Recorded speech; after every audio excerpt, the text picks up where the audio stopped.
Për një gjë jemi të sigurt sot. Arti i realizmit socialist është duke ngjallur interes sa hera i ekspozohet në galeritë evropiane dhe ato përtej Atlantikut. Ta përkufizosh artin e realizmit socialist, të mbrojtur brenda një doktrine filozofike, estetike dhe sociale, është jo gjithmonë e thjeshtë.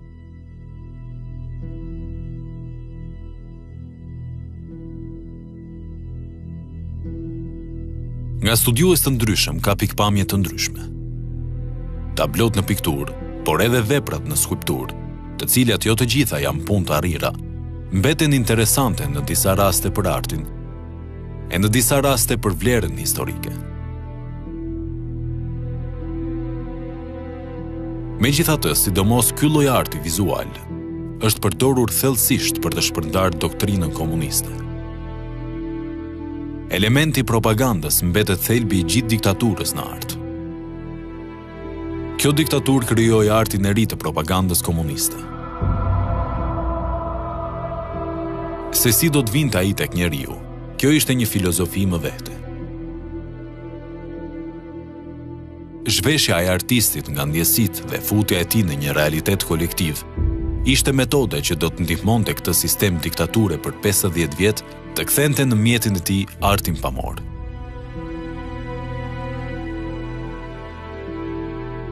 Akademiku Apollon Bache, drejtori i Galerisë Kombëtare Artan Shabani dhe studiuesja Zana Varvarica, sot flasin në sfondin postkomunist për përdorimin e këtij arti propagandistik. Do ta përkufizoj një vërmëtari që caktohet kornisa që në vitin 34 në Kongresin e Lidhjes Artistëve Shqiptarëve në Bashkimin Sovjetik, në cilën është Tanovi që jep ato përkufizimet e kësaj, edhe në ato linja është përmbajt pak a shumë. Sigurisht që është shumë evidente, unë do të thoja, kjo periudhë e realizmit socialist ose ideologjik, deri në fundin e viteve 80. Pra, stigmatizohet, të themi, me një volum të plot, kur tensioni ideologjik ose kur raporti që shoqëria kishe me partinë, me politikën, me elementin njeri, me punën, pra me këtë marrëdhënie, dhe aty dhe piktura, folklori, mendimi, moda, pra dhe moda, ushtria, gjithçka në një puzzle të përgjithshëm tonifikoi në kulmet e veta.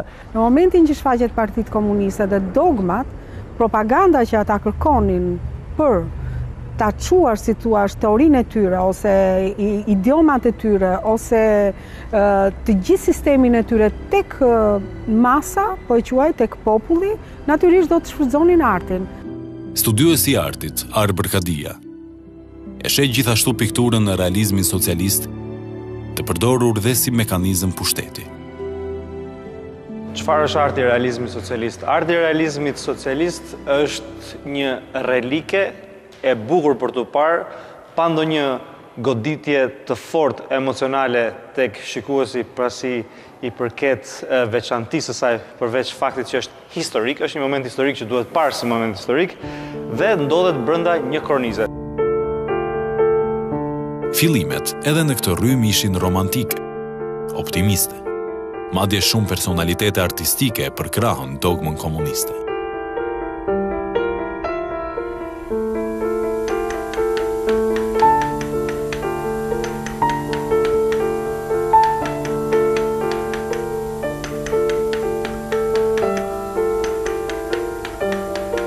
Në kohën e Leninit, mund të them që Bashkimi Sovjetik ishte avangard në arkitekturën e tij në Moskë, ajo Izvesti ose në Harkovo i klubi minatorëve, janë akoma mund të quhen sot vepër moderne.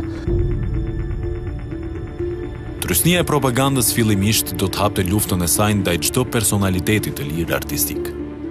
Ky lloj arti u fut në kanale të tjera.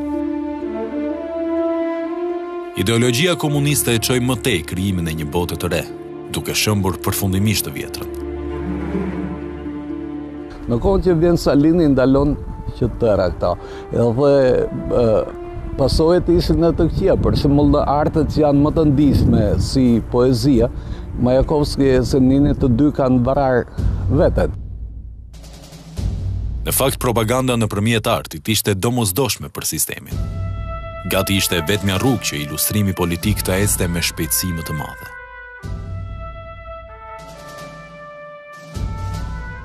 Nëpërmjet figurës manipulohet shumë shpejt. Se sa nëpërmjet mendimit. Mendimi do njerëz me kapacitet shumë të lartë intelektual. Ndërsa populli i thjesht që punon gjithë ditën, figurën e ka më të thjeshtë për ta përfitur.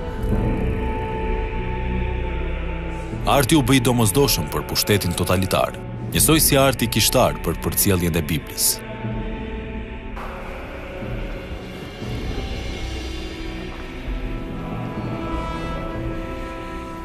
Kur vjen në dhoma të cilat janë totalisht dedikuar një artit të tillë, të duket sikur je, le ta themi për ata që mund ta kuptojnë, në një kapel, në kapelën Sistine. Kjo ndodh sepse komunikimi ndaj masave, proletariatit ose masave të cilat nuk e lexonin dot Biblën në shekullin e 13, 14, 15, pra komunikimi është më i thjeshtë në planin viziv. Dhe në këtë mënyrë ne këtë shohim. Shohim që masat duhet të kuptojnë që kjo është një punë e vështirë, është një punë që i ofron elektrifikimin Shqipërisë, në një moment ku Shqipëria ishte totalisht e errët. Pra, diktatura e proletariatit, pra proletarët, populli, arrin ta marrë fatin e vet në dorë dhe të ndërtojë një Shqipëri e cila do jetë ajo modernja. Siç e dim, nuk ekzistonte, ishte realisht një punë që duhej bërë dhe është për të respektuar, por jo në mënyrë se si e paraqiste në mënyrë kaq të glorifikuar me këtë lavdi të madhe që ofronte shteti. Figura, ashtu siç e kanë shfrytzuar edhe arti bizantin, do thosha, ose arti, i gjithë arti fetar, këtë bëri. Shfrytzoi figurën për të thënë gjithë teorinë e Biblës ose për të thënë gjithë ngjarjet e Biblës. Po kështu është e njëjta gjë. Dhe komunizmi shfrytzoi artin pamor për të thënë gjithë historitë e veta, për të thënë gjithë bëmat që do të krijonte. Që arti të kthehej në propagandë, duhet që artistët si në skulpturë, ashtu edhe në pikturë, të kishin një mënyrë shprehje. Vetëm një. Metodën e realizmit socialist. Artistit duhet t'i hiqej krimtaria si liri. Artisti është një punëtor i zellshëm i cili njeh pamfletet kryesore komuniste, njeh jetën komuniste, njeh udhëzimet e partisë dhe ato nëpërmjet udhëzimeve të detajuara i vënë në jetë. Dhe në shumicën e rasteve ashtu ndodhi. Piktorët dhe skulptorët nuk flisnin në gjuhë të ndryshme artistike dhe nuk përdorën mjete të reja shprehse. Mjetet e krijimit artistik u përcaktuan brenda metodës. Në fillim duhet të jetë përmbajtja proletare, duhet të jetë do thotë i dobishëm dhe i kuptueshëm për klasën punëtore. Tipike duhet të jetë tipike nga skenat e jetës përditshme. Realiste duhet përcaktohet sa më me realitet, edhe njëkohësisht është partishmënia. Ti ishte mekanizmi kryesor që përcillte të gjitha linjat e mendimit dhe në art kjo reflektohet.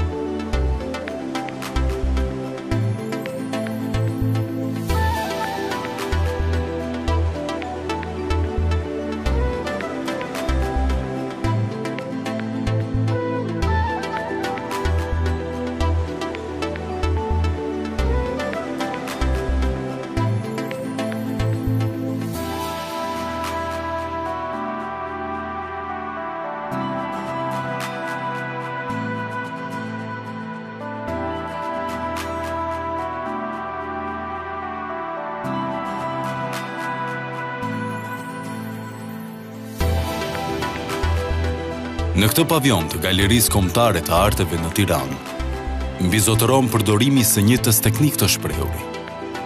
Ka piktura mjaft të ngjashme, personazhe punëtorësh, por të pozicionuar si heron. Ata të krijojnë përshtypjen se janë duke bërë pothuajse të njëjtën gjë dhe do ta kryejnë detyrën deri në flim.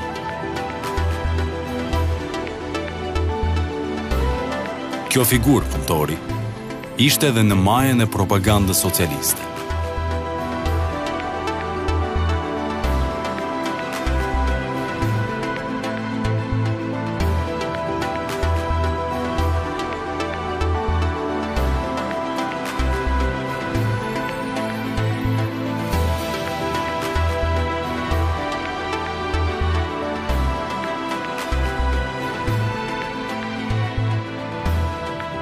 Shohim të njëjtat trajta, pra kemi një hero dhe herojnë të ndryshëm si që është proletariati, duke pasur personat e ndryshëm që kryejnë funksione ndryshme në shoqëri, dhe këto momente glorifikohen duke, paska se kjo është pjesa ironike e këtij arti, thuhet art i realizmit socialist, por është një realizëm i projektuar, nuk është një realizëm i jetuar.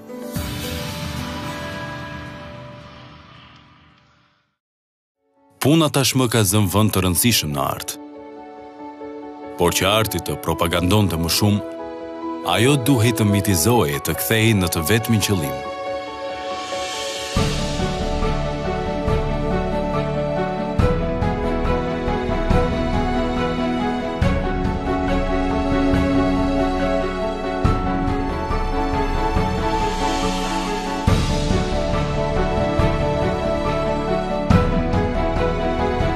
Studiuesi i arteve, Gëzim Qëndro, mendon se në pikturë, boshti i sistemit arriti të hynte plotësisht. Marrja e mjeteve të prodhimit nga klasa punëtore ishte në fakt edhe thelbi i pushtetit të saj, dhe prodhonte për vete, jo mbi vlera. Dhe pasqyrimi i punës edhe gjithë marrëdhënieve që krijon, identitetit, formimit kulturor dhe ideologjik që krijon, pushtetit që tjerë, në fakt mendoj është në thelb arsyeja përse gjen kaq shumë punëtor në artin e realizmit socialist. Qofse do pyetet një historian arti ose një person që e njeh disi zhvillimin e artit ndër shekuj, por edhe zhvillimin e artit modern shekulli 20. Çfarë do shihte këtu? Do shihte postera, do shihte ngrirje të një periudhe historike të glorifikuar që në fakt nuk ekziston. Këta njerëz, me këta punëtor, me këta herojnë socialist, të cilët kanë muskuj goxha të mëdhenj, të cilët kanë një mendim goxha të madh duke marrë hekurin e nxehtë duke spostuar në një vend tjetër, do mendonim që këta njerëz kaq të lumtur që jetonin në këtë realitet nuk do largoheshin kurrë. Këta muskujt e mëdhenj nuk ekzistojnë sepse ne i shohim ata shqiptarë të cilët duken si figura nga Eduard Munch, janë totalisht të dobësuar, janë njerëz që duken sikur kanë dalë nga kampe për qëndrimi. Pra, realisht ky është momenti që sfazon dhe godet fort. Pra, këta njerëz ka të përqendruar, të cilët duket sikur janë duke ndërtuar një kantier NASA, janë duke ndërtuar një Shqipëri e cila do thyej barrierat, do shkojë përpara, nuk ekziston më. Ky është thelbi i artit realizmit socialist. Pra, është puna që e bëri njeriu, siç thotë edhe Engelsi, është puna që e ktheu njeriu nga majmun, pra e ktheu bëri njeri. Dhe në këtë kuptim, puna pra nuk është thjesht një veprimtari ku prodhohen të mira materiale, por sidomos një veprimtari formuese. Dhe jo vetëm kaq, por nëse shohim materializmin dialektik dhe historik, në thelb janë marrëdhëniet në prodhim, ato që përcaktojnë superstrukturën, që në këtë rast është edhe kultura, kulturën dhe arti. Pra, puna nuk është diçka e cila është thjesht për të jetuar, por është boshti, thelbi pra i të gjithë sistemit të marrëdhënieve njerëzore. Pra, është ajo që përcakton karakterin e një epoke edhe kulturën e saj. Dhe në këtë kuptim, duke i dhënë, madje, do të thoja që edhe kush ka mjetet e prodhimit, ka në fakt edhe pushtetin. Në artet pamore, propagandës nuk i ka mjaftuar vetëm tematika e punës. Ajo duhej forcuar me elemente të tjerë, po aq propagandistik. Objekte që kishin zënë atë pjesë të lirisë nga ku arti mund të buronte së brendshmi e mund të kishte një tjetër shprehje. Ato ishin veglat e punës. Ato zinin çdo cep të tablove, dhe jo më kot.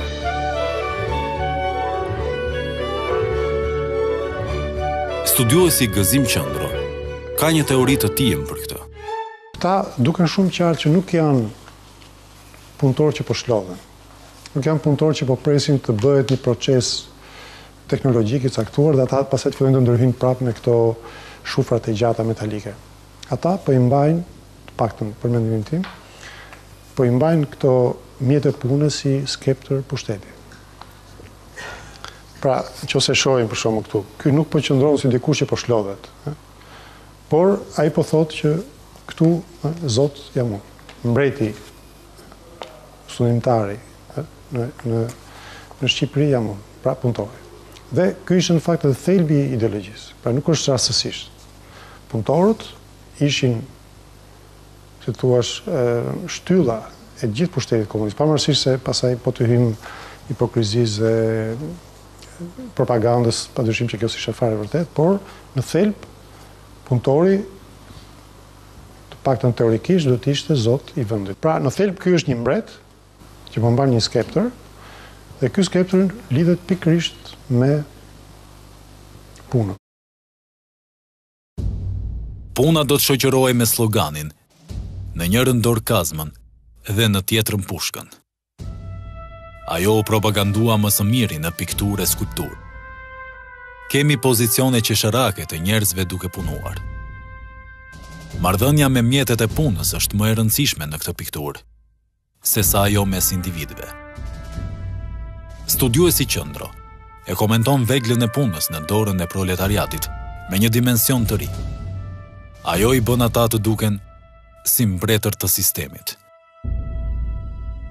Nëse duam të bëjmë një krahasim me mbretërit dhe me perandorët, mund ta shikojmë në këto monedat romake të vjetra, të Marseillusit apo perandorëve të tjerë, ata të gjithë mbajnë pothuajse me të njëjtin qëndrim, si punëtorët, si metalurgët, mbajnë skeptrin me të njëjtin. Duhet të thënë që ky lloj skeptri që përdoret nga piktorët e regjimit socialist është në fakt një variant i një skeptri egjiptian të quajtur Va. Hyrja e propagandës në artin pamor arriti të kishte sukses. Artistët ju nënshtruan mënyrës së realizmit socialist dhe shumë pak ishin ata që ja dolën të gjenin shtigje të tjera.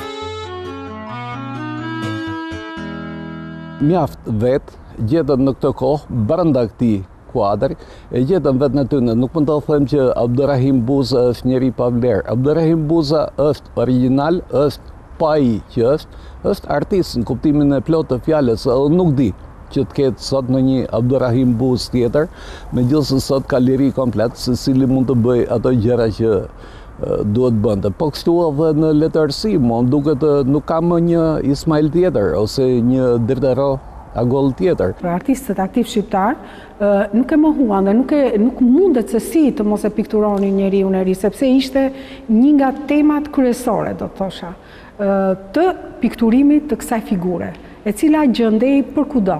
Mund të ishte një njeri i zakonshëm, por që kishte disa mirësi, mund të ishte një hero, pra heroi i luftës, mund të ishte heroi i punës, mund të ishte heroi i punës socialiste, mund të ishte një njeri aksionist, si merrte shumë, si thua, shumë myje, shumë sulmues.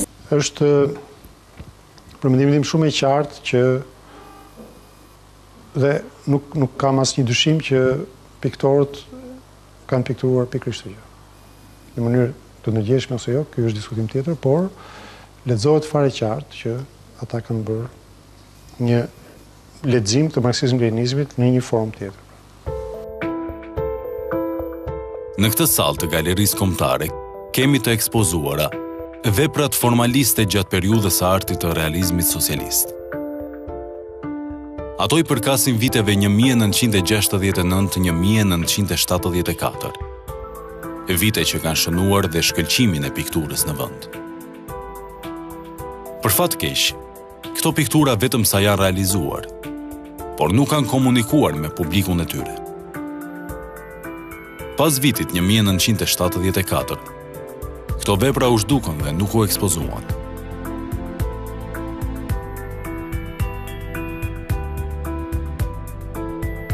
E pika e yjeve të mëngjesit, një vepër e Edison Gjerkos, mbetet simbolike për vlerën e paçmuar artistike që ka, si dhe për dënimin që mori ajo dhe autori i saj.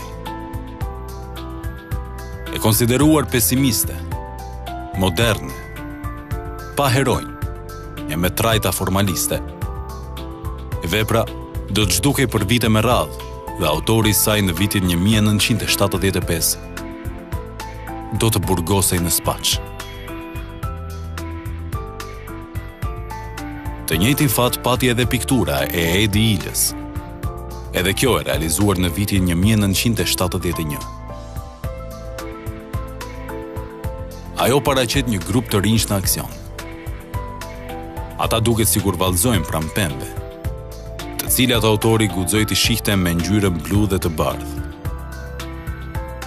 Mënyra se si ka pikturuar Edi Hila u konsiderua gjithashtu e palejueshme për kohën.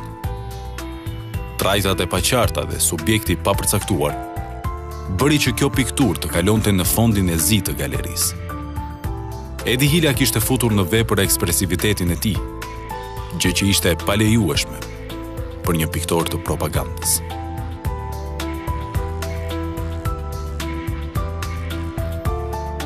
Planiumi i katërt ishte ai që do të vuloste fatin e këtyre pikturave. Piktorët kanë dalë në jo pak raste nga kornizat. Ndoshta kanë qenë brenda temës së propagandës, por kjo nuk i ka ndaluar të referojnë ndikimet e tyre.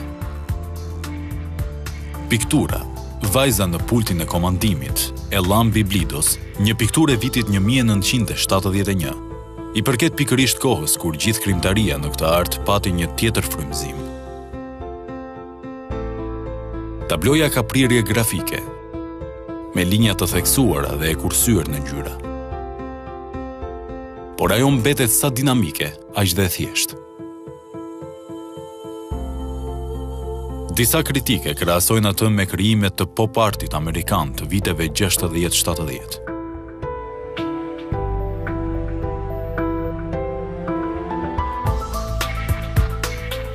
Studiuesit tanë mendojnë se artistët kanë komunikuar me artet bashkohore, nëpërmjet arsimit të tyre fillimisht dhe atyre pak kontakteve që ata kanë patur me albumet e botuara herët në Shqipëri.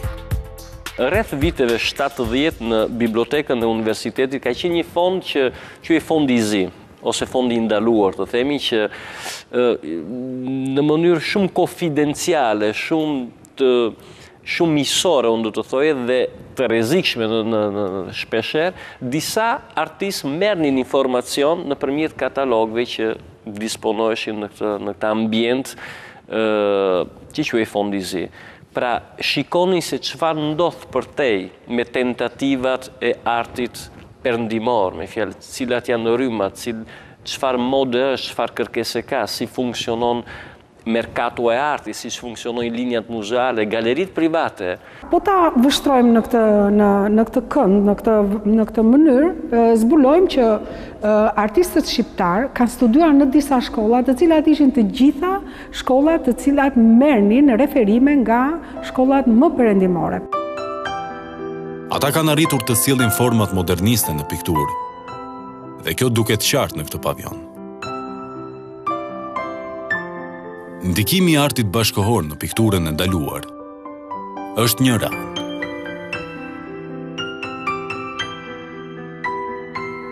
Në disa raste mund të dallojmë një tjetër ndikim. Është përdorur e njëjta trajt për dy botë të falimentuara. Një subjekt që sot lexohet si ironi. Përgjigjja drejt për drejt e kësaj pyetje është po. Artët komunikojnë me njëri tjetrin dhe shqiptarët kanë pasur mundësi të kenë edhe libra arti modern në dorë, disa artistë kanë pasur edhe mundësi të udhëtojnë dhe të vizitojnë muzeume të tjera.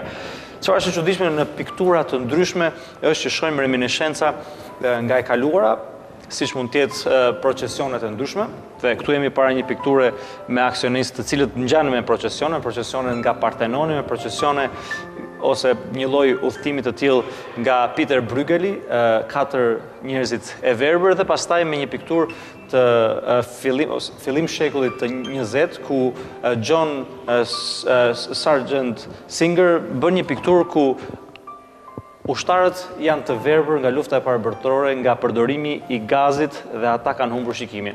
Dhe të gjithë janë duke udhëhequr njëri tjetrin në këtë mënyrë. Shikimi i tyre është i dëmtuar nga përdorimi i kësaj dhune ushtarake.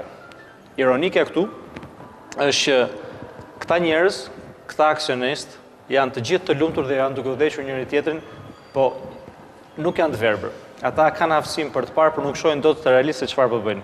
Apo ndërtojnë ata një Shqipëri të re, ne pam çfarë zhvillimi pati Shqipëria. Një formë piktorike është transportuar dhe sot ne e lexojmë në mënyrë ironike, po në atë periudhë realisht e vetmja gjë që mund të ketë marrë piktori në këtë rast është mënyra e vendosjes së personazheve, së figurave në këtë formë procesioni, i cili në qoftë se ai do këtë pasur mundësi që ta shohë pikturën e procesionit të ushtarëve të luftës parë botërore, ka një ngjashmëri të jashtëzakonshme.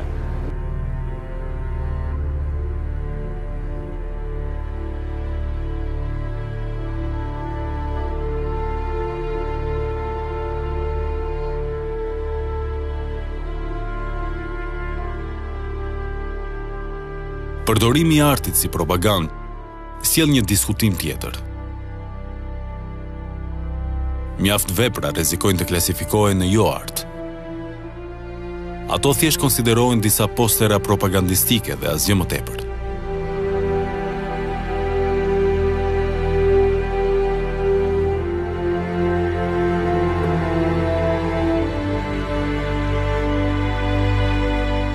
Atëherë nuk ka pas Egjipti art ose Bizanti në cilin numëroshin deri në kopcët e kostumit që duhet kishe kaq, duhet ta kishe kokën në tan, megjithatë që dy kanë arte të mjaft të mira, t'ju themi. Këto mbeten të rëndësishme për t'u parë, po për t'u parë në planin artistik, dhe këtu vjen momenti që jemi në art. Këtu është momenti, ky përket vetëm art, nuk është një art realist i cili përshkruan ose mund marrë momente historike. Është një censur e kontrolluar e kësaj forme arti i cili vjen në unifikimin dhe është në nivel institucional. Për mua një pikturë e bukur është Flirimi i Tiranës nga Bukaros Sedini.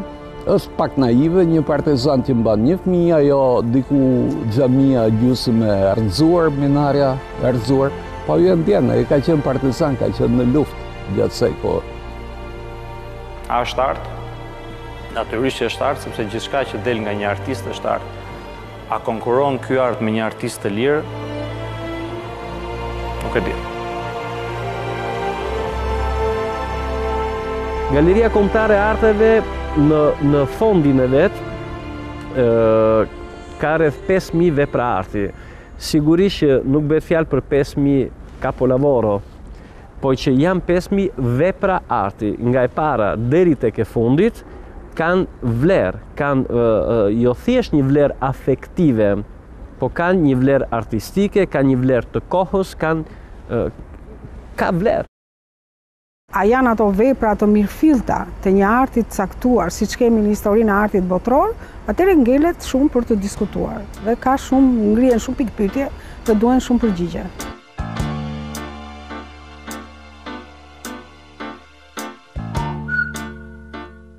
Pas vitit 90, nuk ka më mekanizëm propagandues në art. Rënja e komunizmit, rënja e metodës së realizmit socialist, i vuri piktorët e asaj kohe në një përballje të re.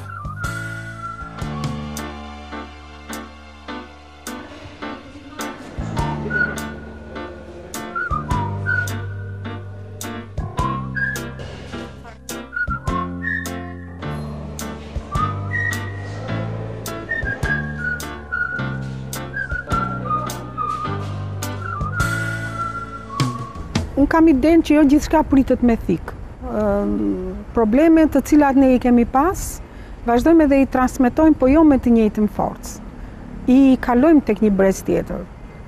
Dhe po kështu po një brez më i ri do të kaloj disa probleme të tij tek një brez i pritet të vijë.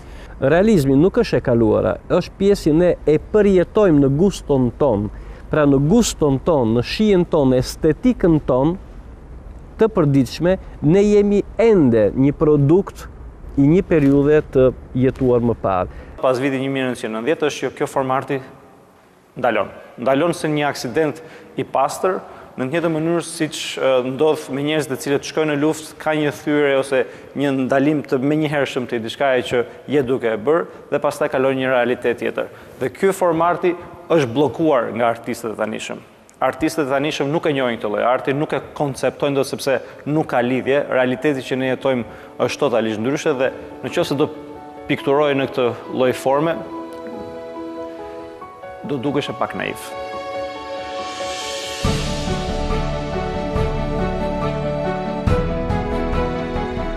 Kjo mënyrë krijimi nuk ekziston më, pasi nuk ekziston më orientimi i piktorit.